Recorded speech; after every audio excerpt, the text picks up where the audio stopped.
Welcome to Delenta Activate, the podcast that brings you insights and stories from executive coaches and changemakers in the leadership space. I'm your host, Dr.Naeema Pasha from Delenta, and I'm excited to share with you the latest trends, best practices, and innovations in coaching and leadership development. In this podcast, you'll hear from experts who successfully coach leaders and teams to achieve their goals and overcome challenges and transform their organizations. Whether you're a coach, a leader, or someone who wants to grow personally and professionally, this is the podcast for you. So tune in, get inspired, and activate your potential with Delenta Activate. Hi, hello there. Welcome to the podcast, the Delenta Activate Podcast today. And I'm really excited to have Clare Norman with me. And she's author of the Transformational Coach book. She's a master mentor and coach and a creative coach supervisor. She does lots in the leadership and transformational coaching space. She's also a podcast host, so we can compare notes on our podcasting abilities as well. Clare, welcome. Thank you. So lovely to be here. No, it's fantastic to have you. I was, looking at the work you've done, although we're quite connected, but just looking at the experience you've had. You've worked in NatWest, you've worked in Accenture, then you've obviously set up your own Clare Norman Coaching Associates Limited as well. It's just fantastic. And you did your master's in Leicester and your MSc in training, learning and development. Yes, gosh, that was a long time ago. Well, yeah, I mentioned Leicester because that's originally where I grew up, in Leicestershire. Oh. So I've got the accent slightly. I say Leicester. That you might remember for when you did that. And of course, you did your undergraduate in arts and German and European studies back. I did. Way again, even further back in history. Yeah. Well, thank you so much for joining us. And we're really excited to have you. And I want to ask you obviously about the book and go through that. It's been really interesting to read about the mindsets, the influences that we have through childhood and the kind of influences on us. And I'll come to that in a second. But I want to go back actually to the things that we've been talking about, that you did your undergraduate and your master's, and then you started. Just tell me about you, how you got into this space, particularly, what influenced you? Into coaching. Well, it would have been 22 years ago now, maybe even 23. I've lost count. And I was heading up our Leaders of All Levels strategy in Accenture and was noticing how many aha moments people were having in the training that we were running. And maybe they weren't aha moments, but certainly they were committing to do things differently when they got back into the workplace. But then when they got back into the workplace, they just drifted back into doing the things that they'd always done because the system around them hadn't changed, and there was no support for them to make those changes. So that's when I started looking for ways to support the transfer of learning out of the classroom and into the real world. And I stumbled across coaching. And the rest is history, as they say. So I coached inside Accenture for, I think it was about 14 of my years at Accenture. I was coaching there. It wasn't formally part of my role, but I could really see what a difference it was making to the people that I was working with. And over time, I played a part in shifting the culture from one of being command and control to moving much more towards being coach-like and using people's strengths. And so, that took me to 9 years ago when I left Accenture and set up my own business so that I could be doing coaching full-time. Now, having said that, I say doing coaching full-time, but I'm not sure how many people have got the energy to coach full-time. So I do have a portfolio. Part of it is coaching, but also I work with coaches to enable them to sharpen their edge, to get credentialed with the ICF, and also to support them to stay safe and sane through supervision. So those are the other two parts of my portfolio, the mentor coaching piece and the supervision piece. That's interesting. That's fantastic. And I was just going to say, for people who are listening in, so the job you did, the title of it was Global Leadership experience architect at Accenture. It's quite a grand title there. So I'm just interested if I could go back again, because I was at an HR event yesterday, lots of different HR, very posh event in central London, and HR leaders talking about the need for people in the team, in organizations, to have change, to deal with culture. So I've been hearing that obviously for a long time, people concerned that HR themselves, the HR teams, perhaps not listened to, or that there isn't enough kind of impetus from organizations to give that culture shift. Do you still think there's a problem with HR teams for culture shift, or for organizations going through a culture shift? Well, I haven't been immersed in an organization for some time, but what I see, what I hear when in the one-to-one coaching that I'm doing is how much the system can get in the way of individuals being the best that they can be. So from that perspective, I do believe that there is a lot of work for organizations to do, and I am generalizing here, but in all sorts of ways to resource their people, for example, to clear the way for those people to be able to do the job that they're paid to do, to provide them with feedback that enables them to thrive, etc., etc. So there are still lots of ways that the system, the organization, is getting in the way of individuals doing their best work and being the best version of themselves that they can be for that organization. So yes, in short, yes, there's work to be done. I often think about that, because you do leadership coaching. Obviously, that's one of your key areas that you work in. Speaking about that, how you were able to work with leaders who are pushing against, difficult cultures, toxic places, exactly what you said, that people can't win at what they want to do because there's so many obstacles. Can you tell me a little bit more about what you do there in that space? Yeah, well, much of it is about helping people find the glimmers of hope, of Right. where they do have control, where they can make a difference, rather than looking at all the places where they can't make a difference. So it's, it would be wonderful if I could wave a magic wand and make it all, but of course I don't have a magic wand.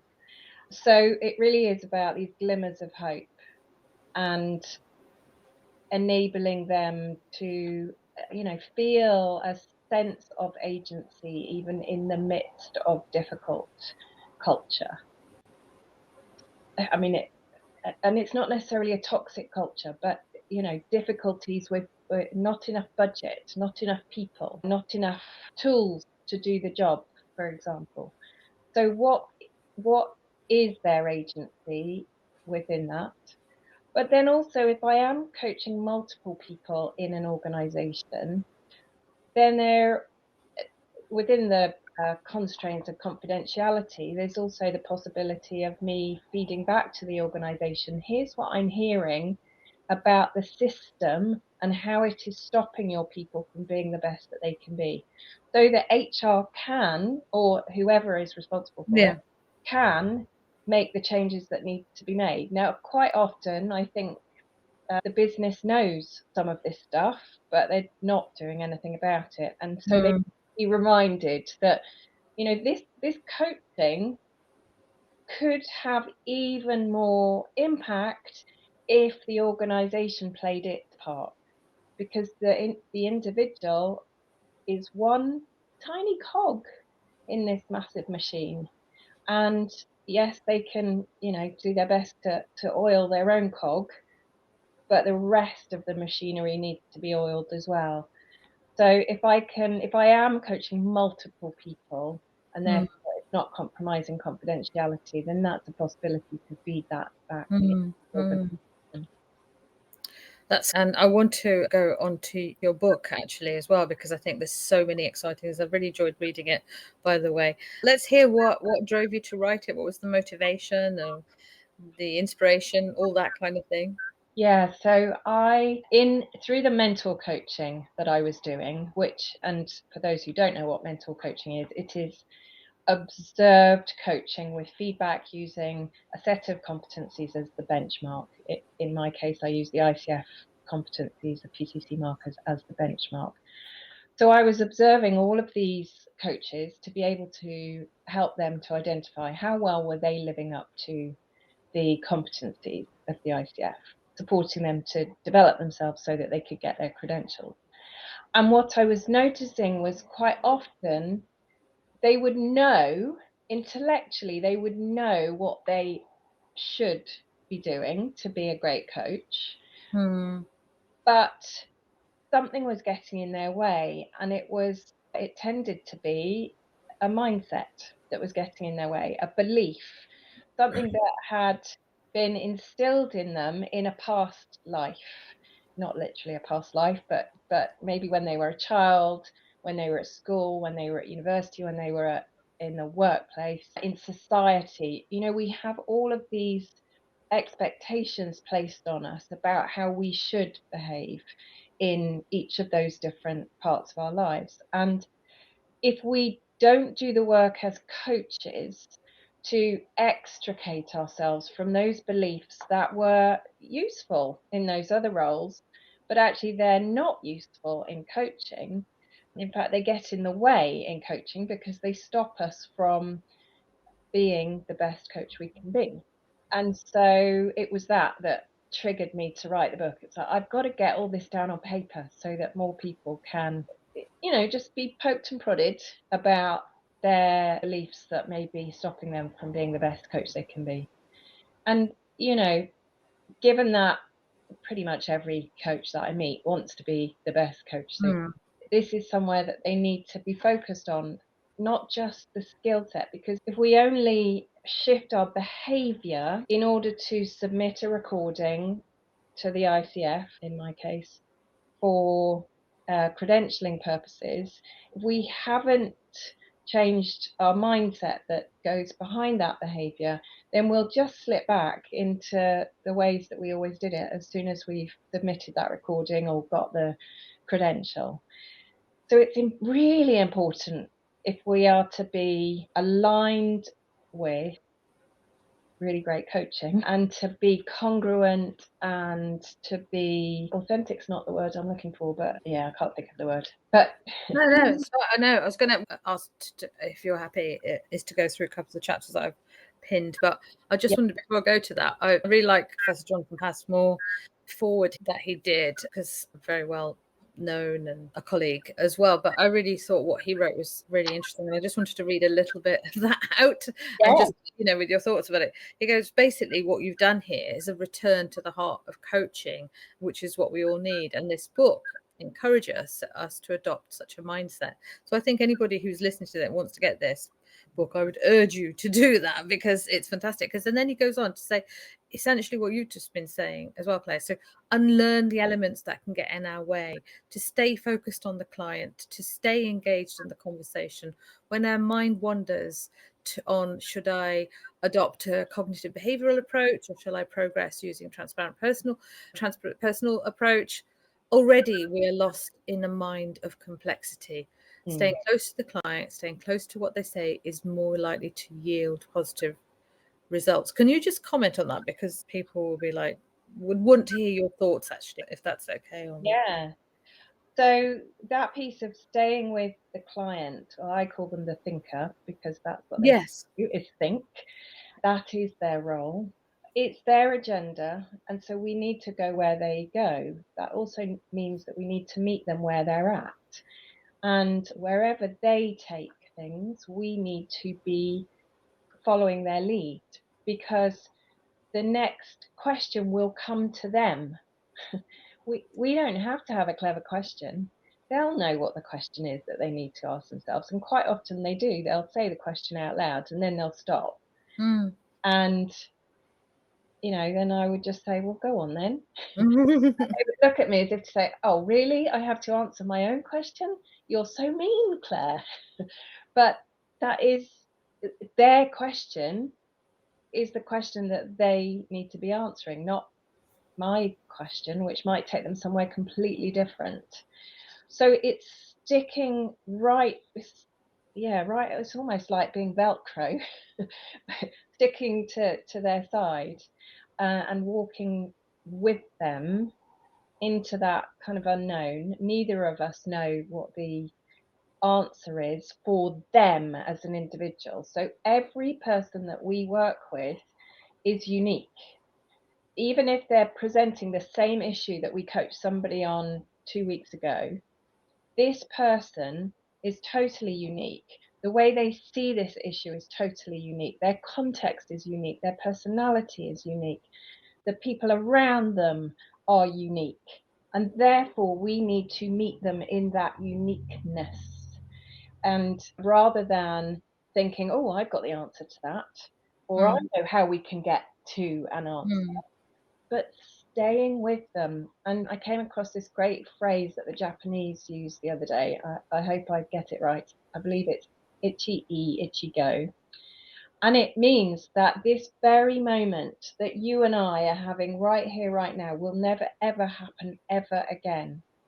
And so in order for us to make the most of this moment, we need to be right here with each in this moment, and not skip 10 steps forward, or not think 10 steps behind to the question that we had 5 minutes ago, for example. Be right here with them.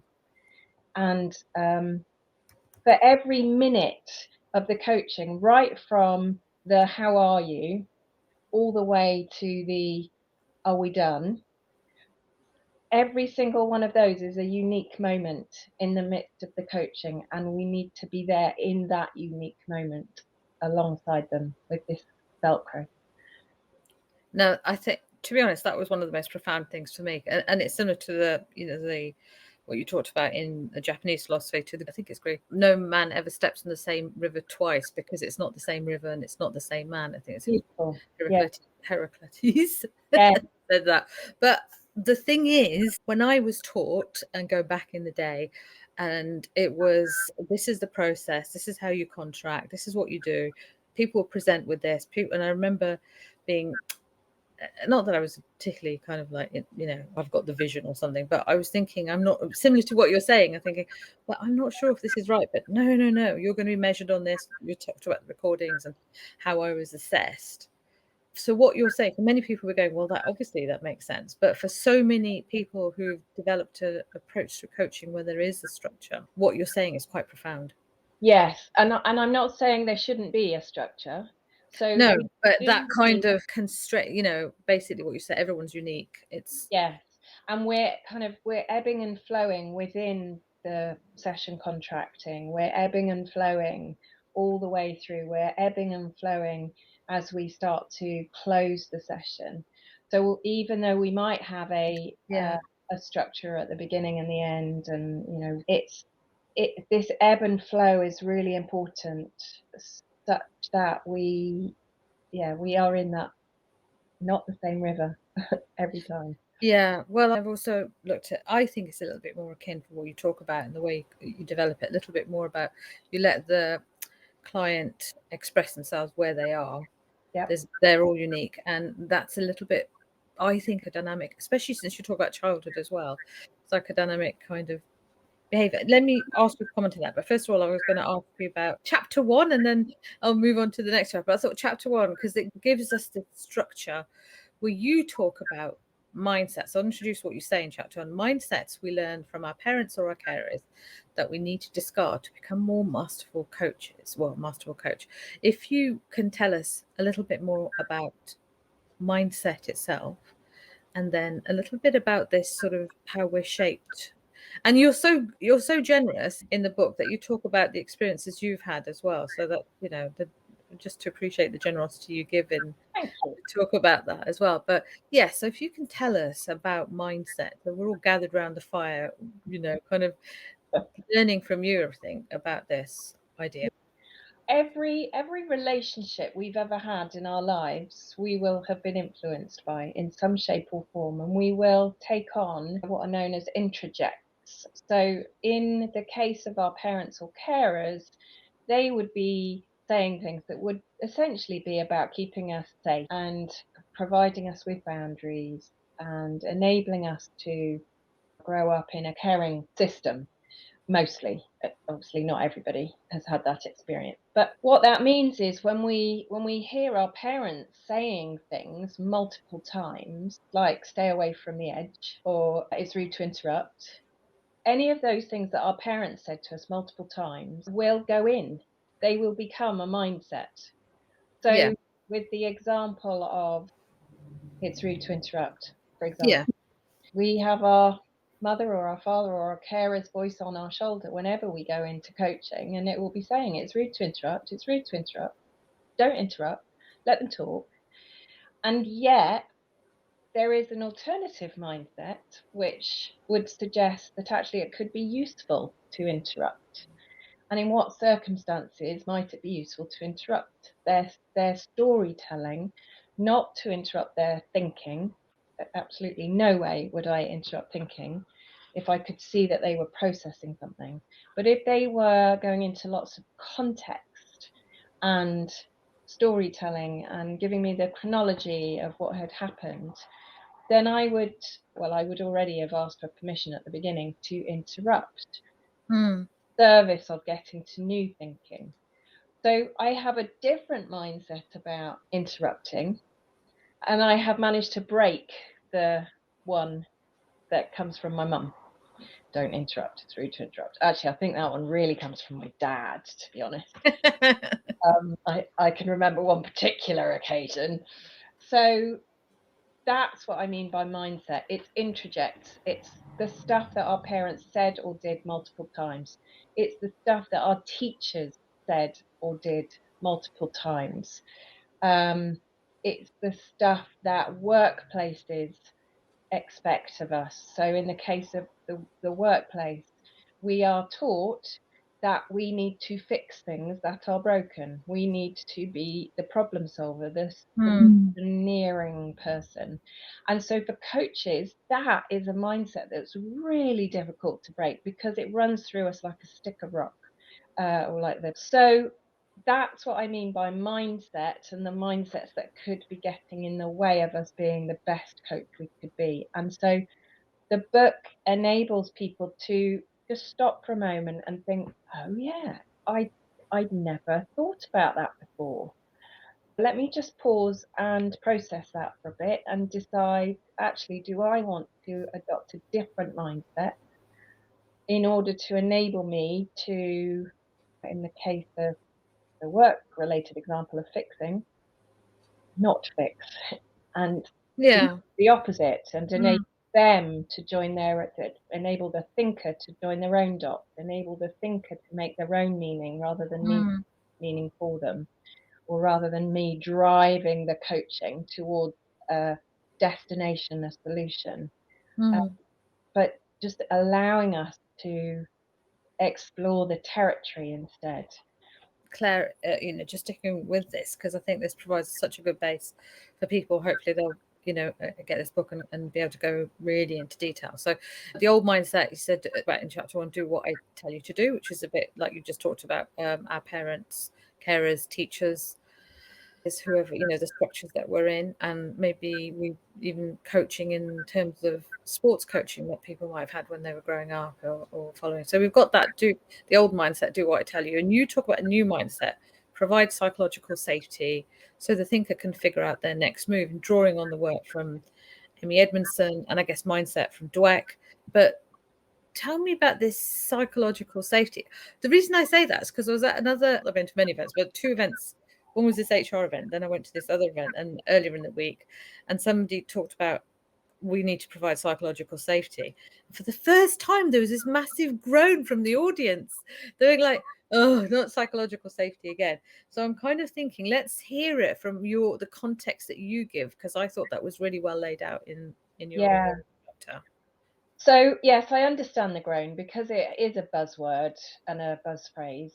And, what have we actually done about it in organisations? So if we come back to your question earlier about culture, how psychological safety have organisations created for their people to be able to say what they need to say? But in coaching, it is about, there's so many parts to this. Of course, confidentiality is one part of psychological safety and contracting for that. But then all the other parts of contracting about how do they think when they are thinking at their best, and enabling us to find a way that works for them in this coaching scenario, to really draw out the best of who they are. And so they need to feel that they can be honest with us, but also that means being honest with themselves.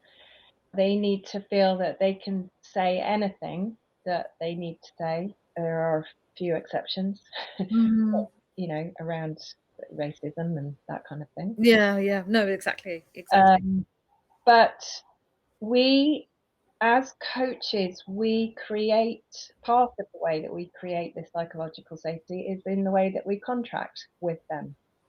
So contracting for not just all the logistical side of things, which of course is important for them to know what is it, you know, how often are we meeting, all that stuff. That's important, that structure. But what's even more important is our compatibility with each other. So the book that I'm writing at the moment is about compatibility and how the coach can draw out the best thinking from the people that they're working with. You might call it, some people might call that coachability or coaching readiness. I'm kind of playing with those terms at the moment, not sure whether that's how I'm going to position it, but I'm taking myself off track now. Back on track there. It's about having a really good contract. It's like, so one of the things that I said in there was about children need boundaries. Yeah. Adults need them too. Adults Yeah. need I was guardrails. reading that and I thought that was really interesting when you put that in the book. Yeah. We need to understand what's in scope, what's out of scope. We, as in the thinker, needs to understand for themselves what's in scope, what's out of scope. What can I bring to coaching? What might I take somewhere else?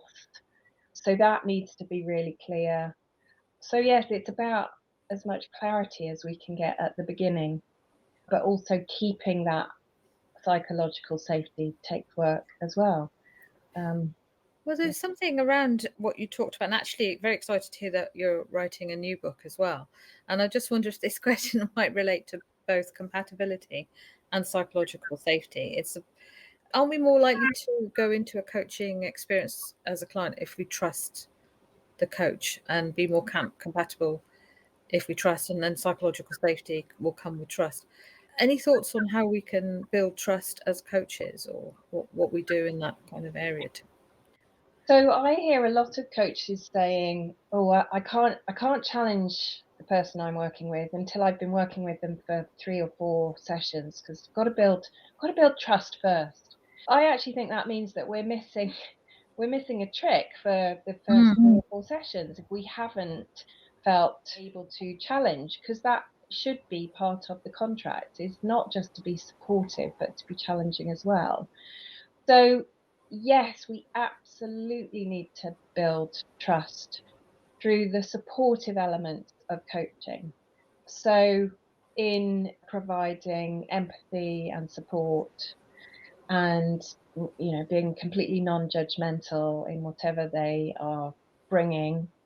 So that's part of building trust. Part of it is about acknowledging who they are. Who are they being? Not just about their achievements. It's not about praising them. It's about acknowledging the person they are, the human who is in front of us. That can also build trust. And we can do all of that right from the word go. We don't do that.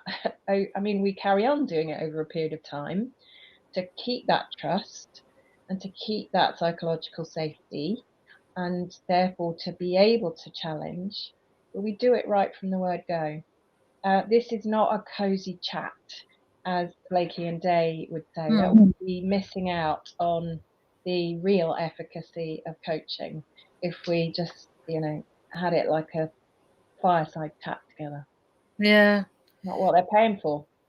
And do you think that the trust factor is the harder one to ascertain, isn't it? How to know that someone's trusting you and opening, because to go into that space it's a complex one, isn't it?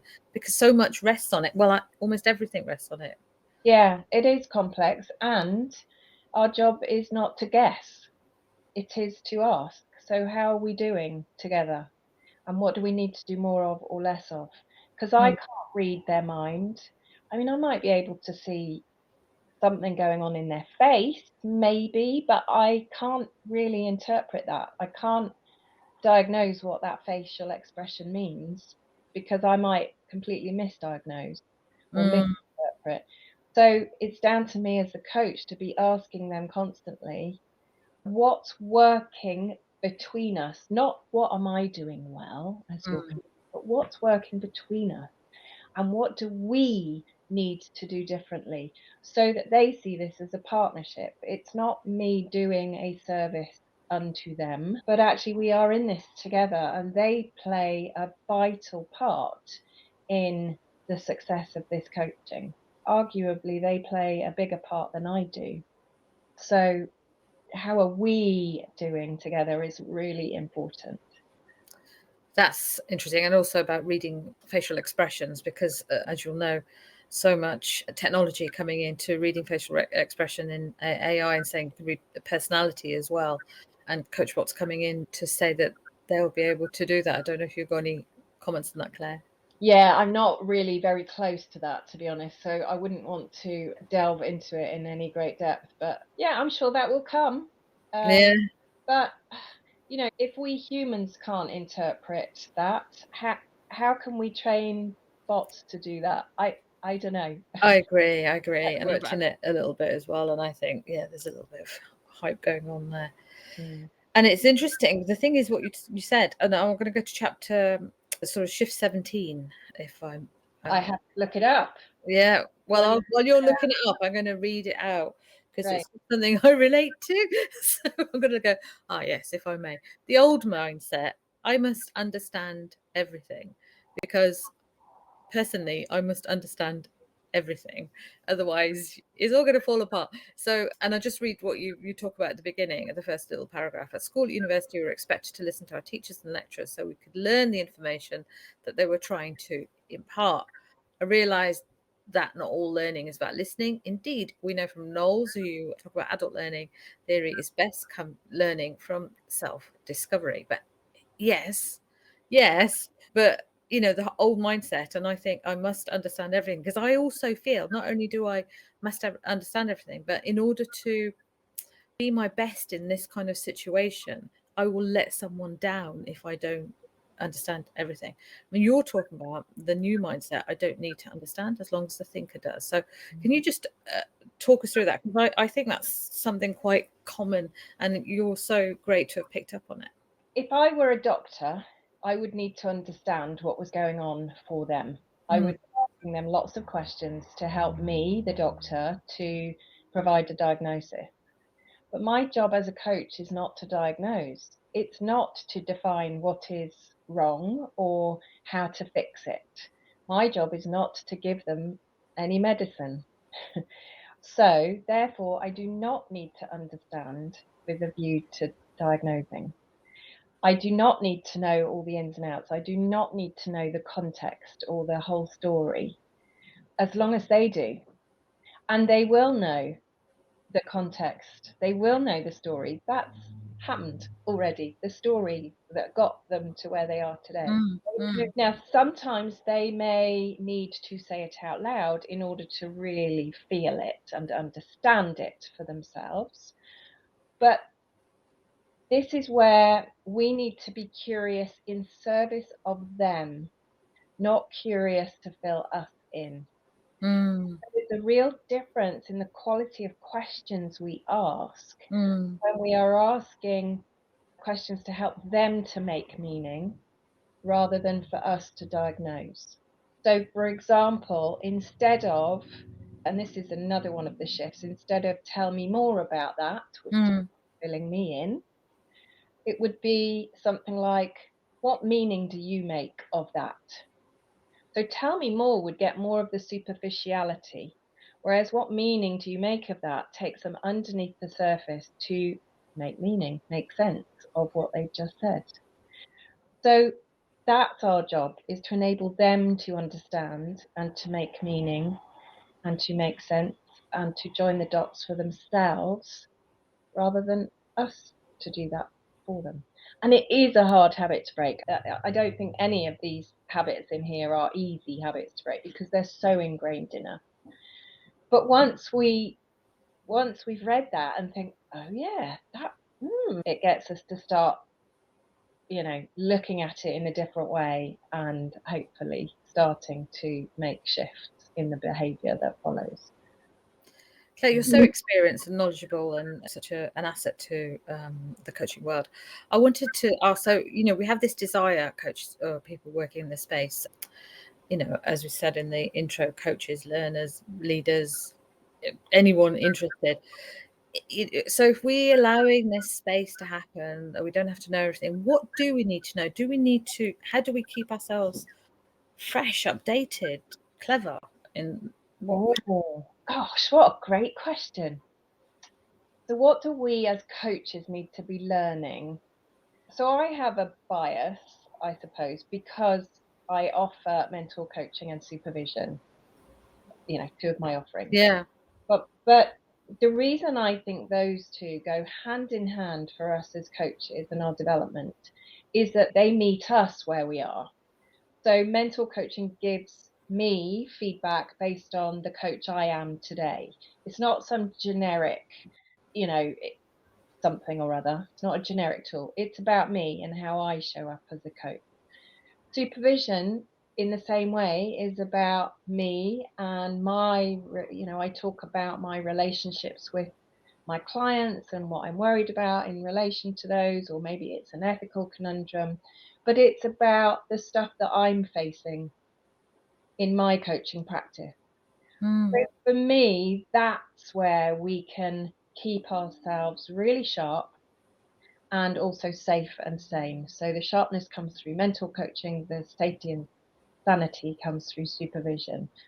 So my bias is for myself and my own learning, is to invest as much as I can in mental coaching every year and in supervision every year, because it meets me where I'm at. I don't feel a need to gather every tool that's going, or that next bright shiny course. Yeah. I mean, yes, I quite often think, oh, that looks interesting, and I'm like, oh, yes, I should do that. And then I sit back and I think, well, is it really going to give you the bang buck in terms of, how it changes you as a coach, Claire? And to my mind, mental coaching and supervision are the things that are really going to shift my coaching. Wow, I think that's so important to hear, and thank you. It's helped me as well to think more. So we're coming towards the end of the podcast, but I want to ask you this last question, Claire. You've written this incredible book. You're embarking on a new book, but just looking at this mindset piece that you've written about, what's happened to your mindset since reading it? Great question. So yeah, I had to work on all of these at some point in my coaching journey, and there are some that I am still working on. So I'm still working on getting better at acknowledging people for who they are being, because I have held on to this mindset that that's not a very British thing to do. Yeah. Acknowledging people. And I'm still trying to break that one, I have to admit, because I've still got that little voice in my head saying, it's just not British. So yeah, I'm still a work in progress as well, definitely. That's fantastic. So the book is called The Transformational Coach, Free Your Thinking and Breakthrough to Coaching Mastery. It's available from Right Book Press, and you can get it where, Claire? Presumably. You can get it on Amazon and all good booksellers if you're not an Amazon fan. Yeah. That's perfect. That's wonderful. Thank you so much. It's been a real pleasure. Thank you for being part of Delenta as well. So it's been amazing. Thank you. Thank you for having me.